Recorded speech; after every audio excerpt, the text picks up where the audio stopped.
ഇന്ന് എൻ്റെ ഒരു ജിം വ്ളോഗാണേ. ഞങ്ങൾ പോകുന്ന ജിമ്മ് നമുക്ക് ഷടപടേന്നൊന്ന് പരിചയപ്പെടാം. പത്തനംതിട്ടയിലുള്ള BMI ഫിറ്റ്നസ് സ്റ്റുഡിയോയിലാണ് നമ്മൾ പോകുന്നത്. ജിമ്മിലേക്ക് 4 സ്റ്റെയർ കേസ് ഉണ്ട്. ലെഗ് ഡേ ആണേ പിന്നെ പറയുകയും വേണ്ട. അങ്ങനെ നമ്മളിതാ ജിമ്മിലെത്തി. കയറുമ്പോൾ തന്നെ ഭയങ്കര പോസിറ്റീവാണ് കേട്ടോ. നല്ല കൂളിങ്ങും നല്ല പാട്ടും ഒക്കെ കേട്ട് അടിപൊളിയായിട്ട് വർക്കൗട്ട് ചെയ്യാം. ഞങ്ങളുടെ ആശാന് ജിമ്മ് തുടങ്ങിയിട്ട് ഇപ്പോൾ 2.5 വർഷം ആവുന്നു. ഇതാണ് ഞങ്ങളുടെ ആശാന്. ആശാൻ്റെ പേര് സാഗർ എന്നാണേ. ശരിക്കും ആശാൻ എന്നതിലുപരി എൻ്റെ ബ്രദറിൻ്റെ സ്ഥാനമാണ് കേട്ടോ സാഗരേട്ടന്. അതുപോലെ തന്നെയാണ് തിരിച്ചും. ആശാൻ്റെ കുഞ്ഞിപ്പെങ്ങളാണ് ഞാൻ. അങ്ങനെ ഞാൻ ദേ വാമപ്പിലേക്ക് കടന്നു. എനിക്കിന്ന് ബാക്ക് ഡേ ആയിരുന്നു. അതുകൊണ്ട് തന്നെ ഷടപടയെന്ന് വാമപ്പ് കഴിഞ്ഞ് ഞാൻ നേരെ മെഷീനിലേക്ക് വലിഞ്ഞു കയറി. ഞാൻ ഇന്നേ വരെ കണ്ടിട്ടില്ലാത്ത പല ടൈപ്സ് ഓഫ് വെറൈറ്റി മെഷീൻസ് ഉണ്ട് ഇവിടെ കേട്ടോ. അതുപോലെ ഭയങ്കര നീറ്റ് ആൻഡ് ക്ലീൻ ആയിട്ടുള്ള ഒരു ജിമ്മാണ് കേട്ടോ. ആശാൻ എപ്പോഴും അത് കീപ്പ് ചെയ്യാറുമുണ്ട്.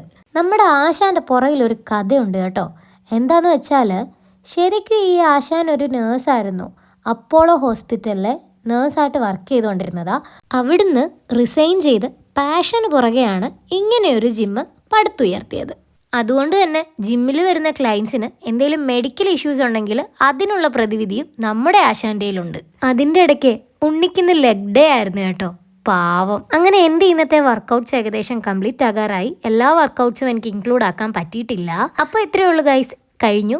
അപ്പോൾ ഇനി നമുക്ക് വീണ്ടും കാണാം. Tata, bye bye, see U.